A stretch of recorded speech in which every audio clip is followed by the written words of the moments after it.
Now at 9, the Missouri Farm Bureau pushes back against plans to cut back on rural mail routes. Now in Oklahoma, toll booths are a thing of the past. I'm Samantha Walker, and I'll have what drivers need to know coming up. Plus, the Southwest Missouri High School prepares to host a community Thanksgiving dinner. The 4 states' most watched news starts now. This is KOAM News at 9 on Fox 14. I'm Tanya Bach. Today marks the last time a driver will pay cash for a toll in Oklahoma. The change comes as Oklahoma makes the switch to cashless tolls. KOAM's Samantha Walker has more on what this means for drivers. We've all been there. You're driving through Oklahoma and you see the sign that says toll road ahead, which leads you to search your wallet or cup holder, hoping that you have enough change to get through. But starting now, paying with that change isn't even an option. The Will Rogers Turnpike in northeastern Oklahoma was the last of our 12 turnpikes to convert to cashless tolling. Cashless tolling means toll booths will no longer be in operation. According to the Oklahoma Turnpike Authority, KOAM's own Shannon Becker was the last person to use a toll booth in the state. One reason for the change to a cashless system has been because of safety concerns. The safety concerns grew tremendously. We had more than 500 crashes of a severe nature at our toll plazas across the state over the 6 years prior to the start of our cashless conversion. The conversion to cashless was expected to take 10 years, but the Turnpike Authority cut that timeline nearly in half as they saw more and more serious crashes occur at toll booths. They're often digging around for change or for their wallet while they're driving. It's a distraction that's no longer necessary thanks to increased technology. Many drivers say they're excited for the change, especially those who drive 18-wheelers. What ends up happening is cars last minute needing the cash lanes used to always cut the big trucks off, and we would have to slam on brakes and cause a chain reaction of braking right behind us, which in turn can increase accidents, rear-end collisions. Drivers will no longer stop to pay. They will instead keep driving. On Turnpike, scanners will look for Pike Pass, a cashless toll payment system Oklahoma has been using since 1991. If drivers don't have a Pike Pass, Plate Pay, the state's cashless tolling system, will scan your license plate and mail you a bill you can pay online. It's important to note that the toll rate for Pike Pass users is lower than that for those who receive a Plate Pay bill. About 90% of our motorists are already using the Pike Pass or an interoperable toll tag from one of our partner states, which are Kansas, Texas, and portions of Colorado and Florida. And so the cash toll booths were really supporting about 10% of our customer base. And we're hoping to help them switch over to Pike Pass for that lowest toll rate possible. And drivers say the switch is worth it for both convenience and safety. It's a safety incentive, safety bonus for everyone. So whether you're an Oklahoma resident or just passing through, when it comes to toll roads, you should be ready to pay this new way. Reporting in Oklahoma, Samantha Walker, KOAM News. The Oklahoma Turnpike Authority asked drivers to watch for workers at tolling locations as they begin the process of deconstructing the toll booths. Well, Chief Meteorologist Doug Hetty joins us now with a first look at weather. Well, it turned out to be a nice Wednesday for us today, but cooler than what we have seen over the past couple days, actually below our average high. 54, 36 is where we started out, right on the number. Average high is 57, record 75, set back in 2007. It is cooling down. We're into lower 40s across the region. We do have clear skies, 42 in Carthage, 50 in Anderson, 43 in Fort Scott. Veneta is sitting at 43 degrees. The winds still breezy for us as we go into Thursday. We'll have those northwesterly winds with gusts 20, 23-ish miles per hour, but not quite as windy as what we saw today. Clear skies out there right now. That's what we're going to stick with as we go through the overnight hours for us tonight. And temperatures cooling down even a little bit more as we go into the daytime hours on Thursday. We're going to be starting into lower 30s during the morning hours and only warm up near 50 for a high. Of course, bigger changes moving in next week. We'll talk about that here in a bit. All right, thanks, Doug. Missouri Farm Bureau has concerns about a new plan proposed by the United States Postal Service. Chris Bryan explains possible changes that could have a big impact on rural families. Missouri Farm Bureau President Garrett Hawkins sent this letter to the United States Postal Service. In it, he says the plan to consolidate mail drop-off and pickup opportunities could place a heavy burden on rural Missouri. Hey, I heard from a Farm Bureau member who had mailed a piece of mail from Lake Ozark Post Office to another address in Lake Ozark, and it took 15 days to get there. We hear about when people market their calves, delays in the mail of getting their check from the livestock market.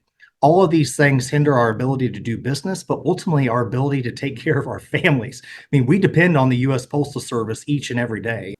Currently, mail is taken from regional processing stations to local post offices, then delivered. Mail that's collected from the mailboxes by carriers is transported back to the local post office, then taken to the regional processing center. But bottom line, you cannot cut costs on the backs of those of us in rural America and rural Missouri. Under the new plan, the evening portion of that process would be discontinued, meaning it would be the following morning before mail that was collected the night before was taken to the regional processing center for post offices more than 50 miles away from the processing center.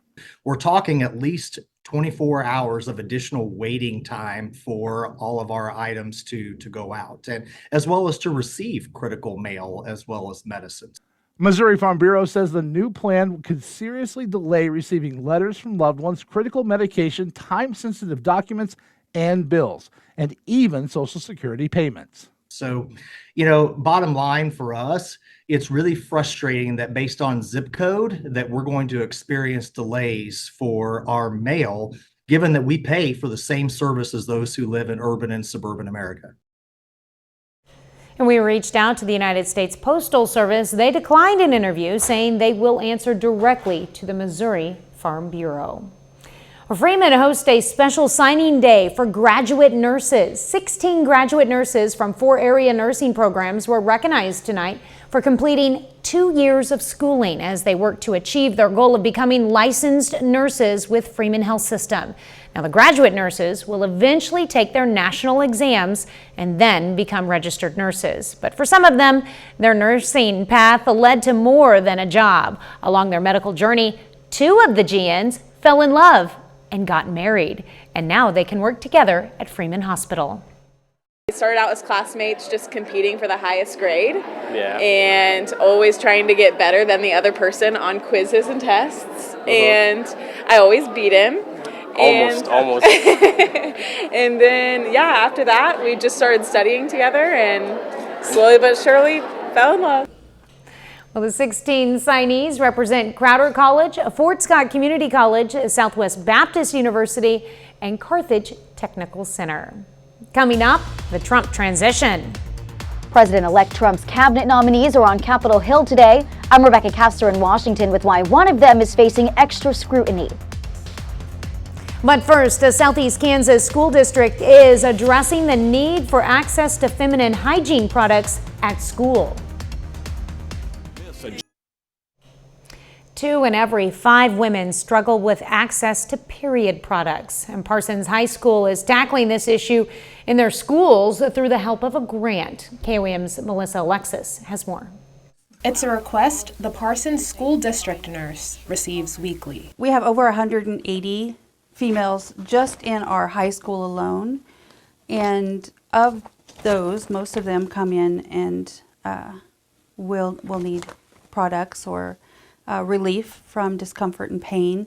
Amber Jones says period poverty is a health concern that especially affects those in rural areas and in low-income families. You never know when you might need something, or there are things that you can't necessarily schedule with your body. So we provide those items so we can keep kids in school, keep them comfortable. Period poverty is an issue nationwide and worldwide that we needed to do something. Jones says a lack of access to feminine hygiene products often leads to students missing school. If a female was on her period, she may stay home for the first 3 heavy flow days of her period, and that really would affect attendance. To tackle this issue in the Parsons School District, Care Cupboard Pantry applied for a $1,000 grant to purchase feminine hygiene products to donate to Parsons schools. we're excited to see these dollars put to use in our community and to see the impact that they're going to have. Move that needle in the right direction about accessibility, about availability, about getting it just readily available at everyone's fingertips wherever they should be, at home, at school. The grant will be used to purchase products like tampons and pads, along with products for cramps like Tylenol and heat packs. Reporting in Parsons, Melissa Alexis, KOAM News.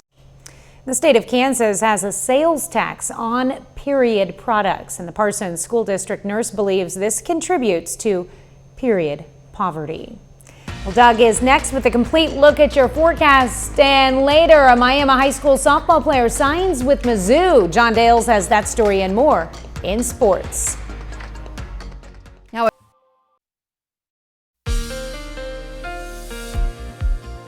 Well, it definitely turned out to be a nice Wednesday, but a chilly Wednesday, also windy outside. We had winds gusting 25 to 30 miles per hour at times, and it's going to stay on the breezy side as we go into Thursday as well. Looks good. Nice shot. Cornell Arts and Entertainment Complex Tower Cam. You can still see the flags blowing just a little bit. The winds have backed off, but they're still going to be kind of strong for us as we go into Thursday. Yesterday, we were in the 60s. We cut it by about 10 degrees today, only into low to mid 50s. A lot of us won't get out of the 40s for highs as we go into tomorrow afternoon. 43 in Nevada, 41 in Monette, 42 in Bentonville. We have Veneta at 43. Chanute checking in at 44. Here's 7th. Here's Rangeline sitting at 43. West, southwesterly winds at about 10 to 15 miles per hour. Still, we have these winds kicking in, sustained at about 8 to 10 to 11 miles per hour, but we're going to still have gusts near 20 tonight, near 20, 23 miles per hour as we go into the daytime hours tomorrow. They finally come down some as we go into Friday, but still Friday is going to be a pretty chilly day. All right, clear skies. Outside, nothing going on. Stays nice and calm tonight. Any clouds, you have to travel north and east once you get into Iowa and parts of Illinois. This is a big upper level low centered right across parts of really Wisconsin, but it's kind of ushering in that cooler air as our jet stream kicks up into Canada and pulls in that cooler Canadian air, and that's why we've been kind of chilly over the past day or so. In fact, tonight, down to about 33 or 34 degrees. Clear skies, sunny skies as we go through the daytime hours tomorrow. Let's go mid-40s by noon. I think most of us, 49, 50 degrees for afternoon highs.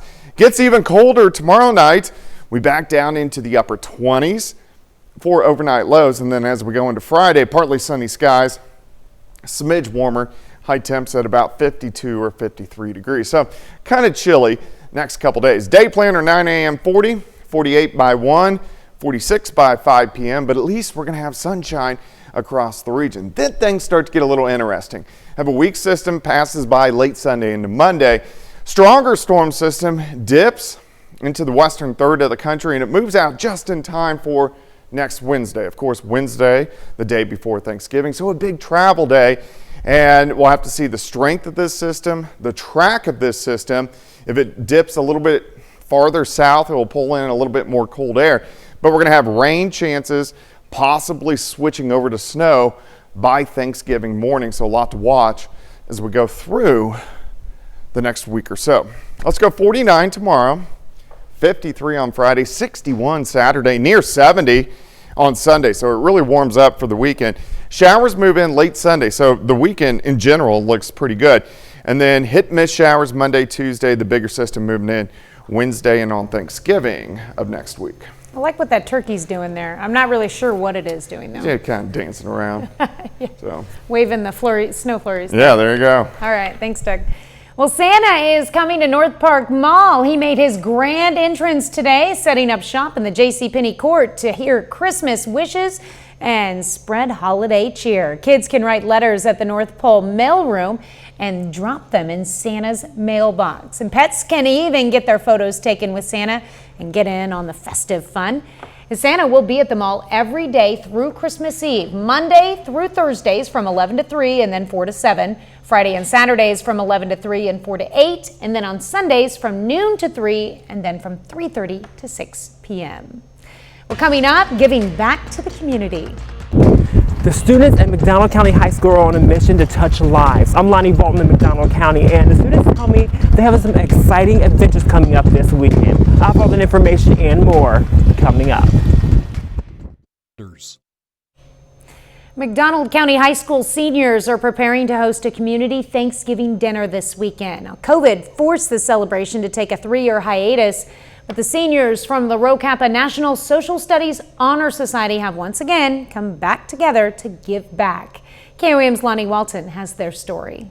Everybody deserves that feeling of sitting down with your family and having a warm Thanksgiving meal, because it's just a good feeling. Raquel Robinette is a senior at McDonald County High. She, along with her fellow classmates, are preparing a free Thanksgiving meal for the community. She says it's something she's very grateful for and something she's always had. Fortunately, I've always been blessed enough to have a good Thanksgiving meal and good family time around the holidays, but I know that not everybody is blessed as such. The program was fairly challenging at first, trying to get donations from various organizations. But this time, high school senior Caitlin Manor says it's a whole lot easier. Last year we were kind of like, oh, where do we start? But we managed to get through it, and this year it was a breeze. The students don't normally get money or college credit for it. They do it for the personal connection.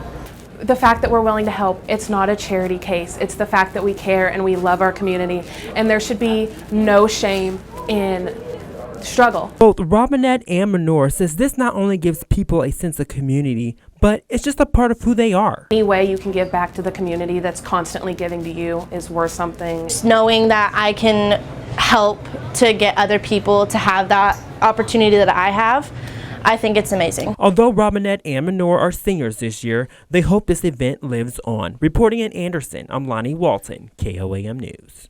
The Thanksgiving dinner will be this Saturday from 5 to 8 p.m. at the McDonald County High School.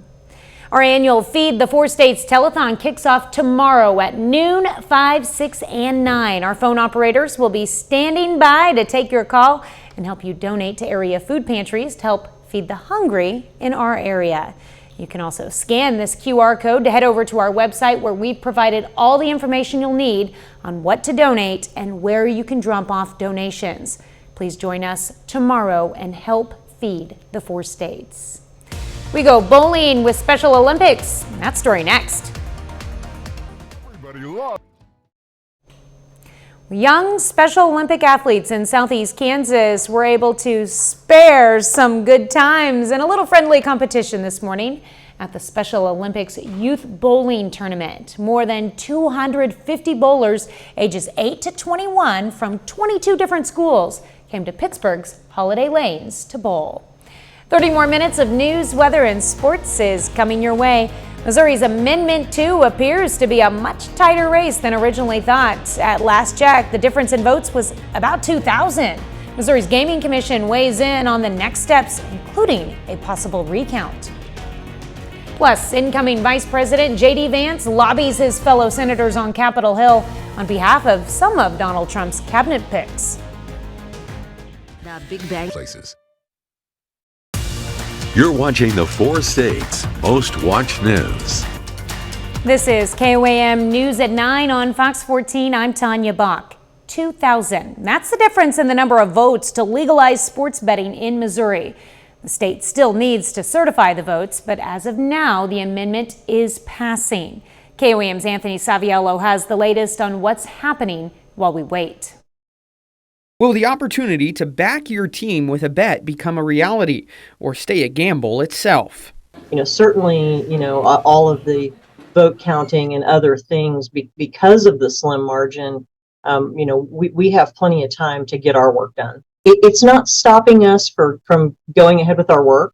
I've had a couple of reporters who have asked, so did you wake up the day after the election and said it's time to get to work? We've already been working on this. If sports betting were to pass unchallenged, eventually, once they come up with rules and regs that they feel comfortable presenting to the commission, that will come before myself and my fellow commissioners at an upcoming meeting.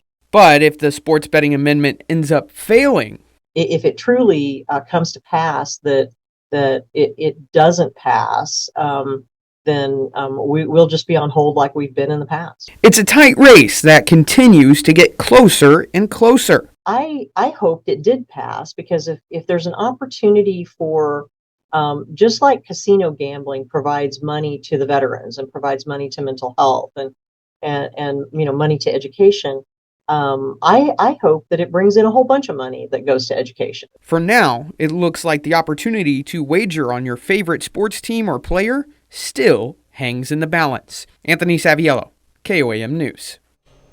Congress is working on a $98 billion disaster relief package to help the Southeast recover from Hurricanes Helene and Milton. Now, the storms caused more than 250 deaths and billions in damages. The funding would go towards restoring and aiding communities that are still struggling. The lawmakers aim to pass the funding by Christmas, but it could be tied up until right before the deadline. Vice President-elect J.D. Vance is lobbying his fellow senators on Capitol Hill on behalf of Donald Trump's cabinet picks, including the embattled former Congressman Matt Gaetz. Gaetz is the subject of an ethics committee report, which could be damaging to his prospects. Fox News correspondent Rebecca Castor reports. J.D. Vance, all smiles, escorting Matt Gaetz through the halls of the Senate Wednesday. The former Florida congressman is Donald Trump's controversial pick for Attorney General. And the vice president-elect is coordinating meetings for Gaetz to sit down with the senators tasked with confirming his nomination. Matt wants to have a hearing, and he wants the opportunity to answer all of those questions. Republicans will control the Senate, but Gaetz's confirmation is still not guaranteed. His past is muddy. He was investigated by the department he now wants to lead for sexual misconduct allegations. The Justice Department didn't charge him, but the House Ethics Committee pressed on with their own investigation. Multiple media outlets report 2 women testified Gaetz paid them for sex, and one witnessed him having sex with a minor at a Florida house party in 2017. The person in question is aspiring to the highest level of law enforcement in the United States of America. How can he conceal this report from the American public? Gaetz resigned from Congress immediately after being named Trump's Attorney General nominee. Now the Ethics Committee must decide if they'll still release their report. They met today but didn't reach a decision. However, Illinois Democrat Sean Casten wants to force the full House to vote on releasing it. We did agree that we would reconvene as a committee on December 5th to further consider this matter. The Senate Judiciary Committee asked the FBI today to release all of its documents related to its closed investigation into Matt Gaetz. Gaetz has denied all allegations. In Washington, Rebecca Castor, Fox News. Well, Doug is next with a complete look at your forecast. And later, this massive 20-foot Christmas tree is headed to the White House. But this year, the tree carries an even larger significance, coming from one of the countries hit hardest by Hurricane Helene. That story coming up.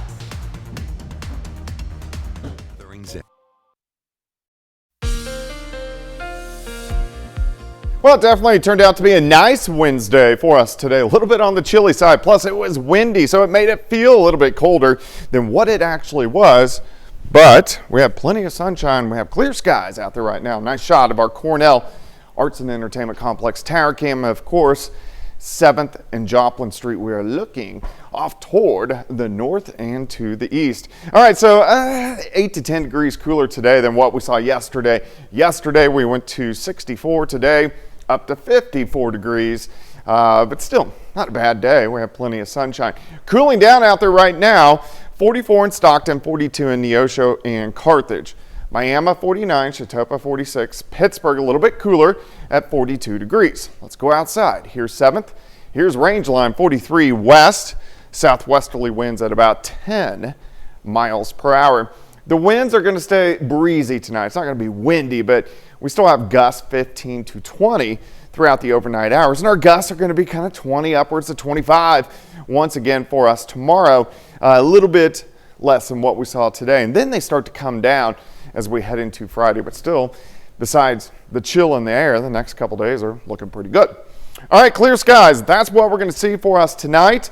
You have to track to the north across Iowa, Illinois, up toward Chicago, Indiana, before you find any clouds, rain, or snow, kind of rotating around this big upper level low. Here's our jet stream coming out of Canada, so it's ushering in a little bit cooler air for the next 2 days. And then once we get into this big ridge of high pressure, then we are going to see our temperatures warming up by the time we head into the weekend. So kind of up and down temperature-wise. Down tonight, 32, 33 degrees across the board. We should go into the mid-40s by noon.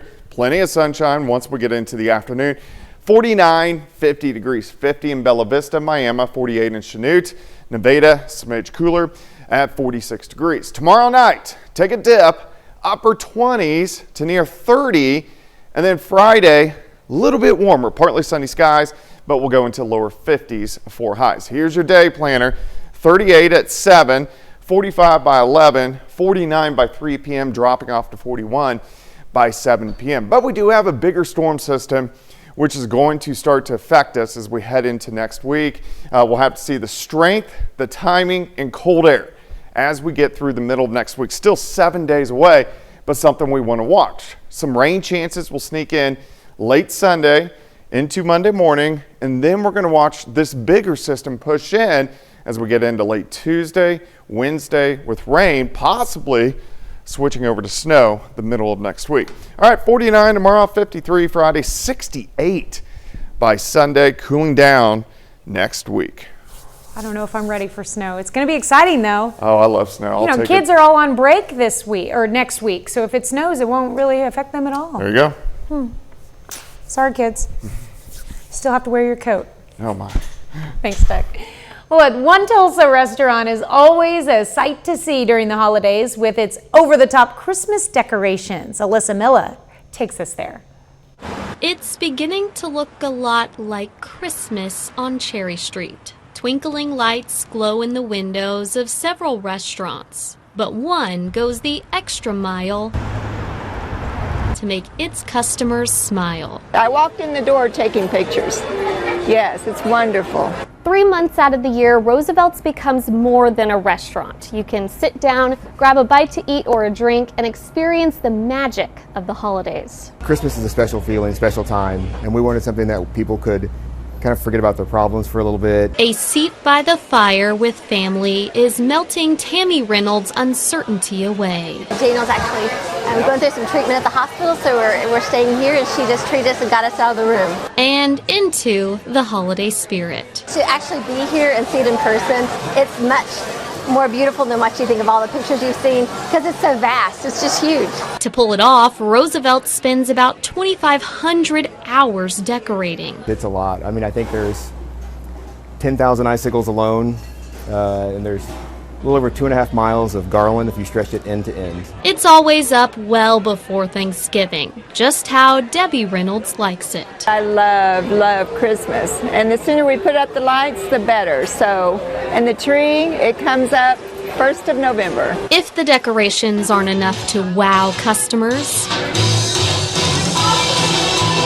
this almost always does the trick. That was amazing. I didn't know that was going to happen, so that just kind of made it more special. A feeling that is worth every bit of the work it takes to bring Christmas to Roosevelt's. When you see it, you feel it too, and I don't know, it's kind of hard not to do it.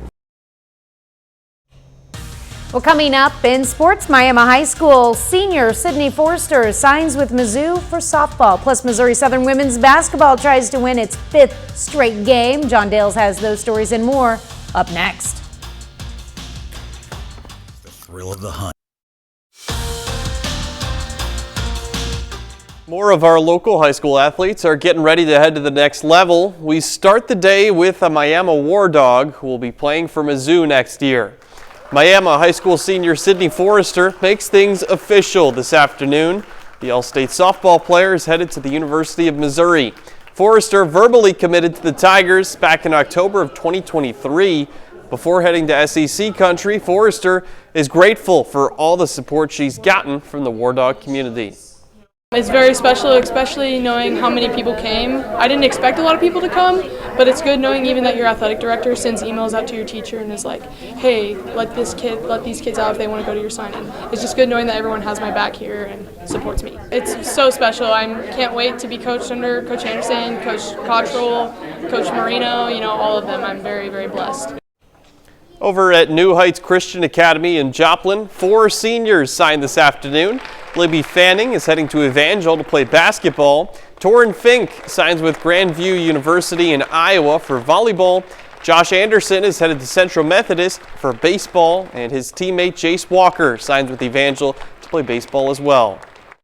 I did have other offers, but after exploring the academic and athletic opportunities and just praying about it a lot, I knew that that was clearly where God wanted me to be, and I'm just so excited to go and play there at the next level. I just went up and I toured Grandview, and I talked to the coach, and we just really got along, and she really wanted to improve me as a player and as a person, and I really liked that.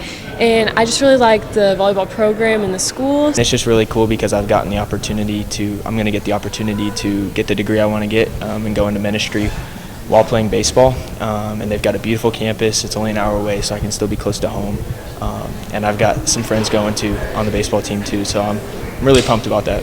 I think this year with all of the people who have signed, and I think it's going to be really encouraging to kids younger to us, and we can just set a great example to what the athletics at New Heights can really become. Meanwhile, New Heights boys soccer making its first trip to state in 20 years. They fall to Valley Park 6-3 in the Final Four. This comes despite another hat trick from Macaulay Catholic senior Michael Perigin.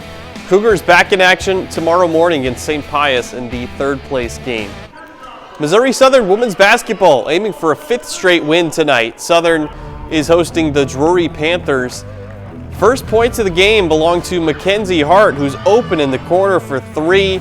She would lead the Lions with 27 points tonight. Next possession, though, Vance Powell shoots and scores from beyond the arc, and the Lions jump out to a 6-0 lead to start this one. Just before halftime, Caitlin Daniels knocks down a corner 3 for the Panthers, and Drury leads by 16 points to start the fourth quarter. But here come the Lions. They start to claw their way back into it. 2 minutes to play. Morgan Myers hits a huge three-pointer. That cuts the Drury lead down to 6. Then 30 seconds left to play. Ryan Franklin posts up and gets the shot to fall. Lions have come all the way back to tie it. We're going to overtime. Under a minute left in overtime. Lions have a chance to take the lead, but Anna Hitt intercepts this pass, gets behind the defense, and finishes the layup on the other end. Drury goes up by 3, and Southern almost completes the comeback. Comes up just short. Drury wins it 88-84 in overtime. Our kids gave us great effort to get back in the ball game, forced us to overtime. Had some opportunities. They just made a couple more plays down the stretch than we did, but that's the frustrating thing. Is I know we're capable of being a really, really good team, and it's just we got to be able to put together 40 minutes, not 15.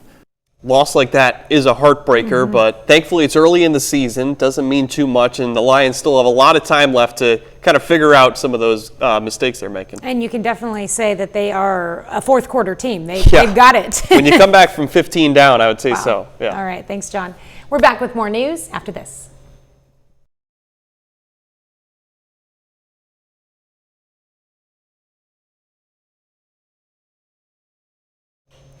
It's been a couple of months since Hurricane Helene devastated wide swaths of the South, and many communities, especially in hard-hit North Carolina, are still pressing on with the difficult recovery process. And as the holiday season continues drawing near, it can be tough to see joy amidst the lingering tragedy. Fox News' Ted Linder takes a closer look at one sign of hope that's coming in the shape of a tree bound for the White House.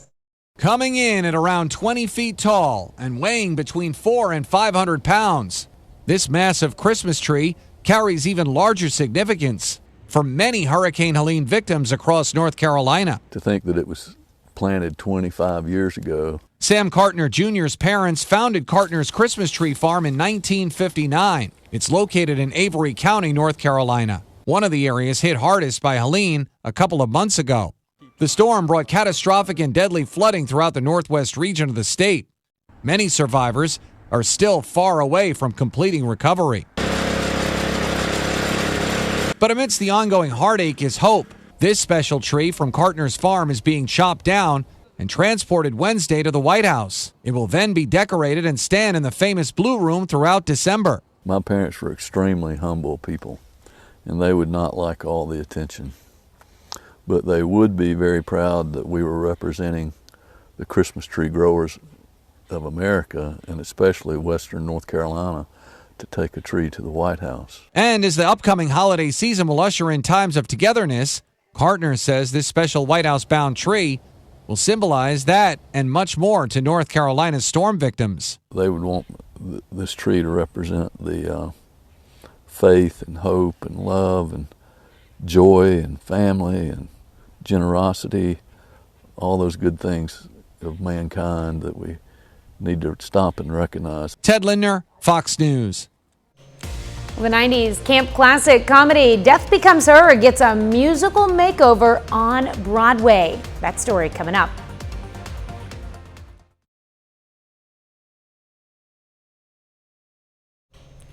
Well, tomorrow will be another buzzy opening night during a busy season on Broadway. A camp classic from the 90s is getting a musical makeover. Fox's Ashley Dvorkin has the details.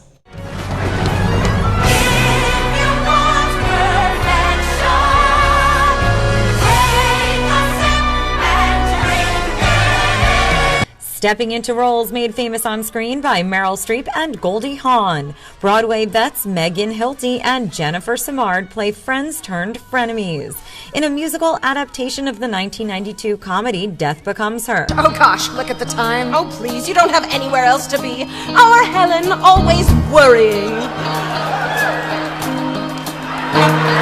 We have Megan Hilty, who many might know from Smash, as well as Jen Simard, who is just one of the funniest Broadway actresses to date. What would you sacrifice for fame? Freedom. The musical also stars Michelle Williams of Destiny's Child in the Isabella Rossellini role. And I'm happy to say that it is by far one of my favorite musicals that I've seen in the last decade or so. It is true musical theater comedy, gold perfection. I have a secret you would die for. Ashley Dvorkin, Fox News. And that's our time for tonight. Thanks for joining us. We're going to leave you with video of an Arctic fox at the Oregon Zoo. Have a great night and an even better tomorrow.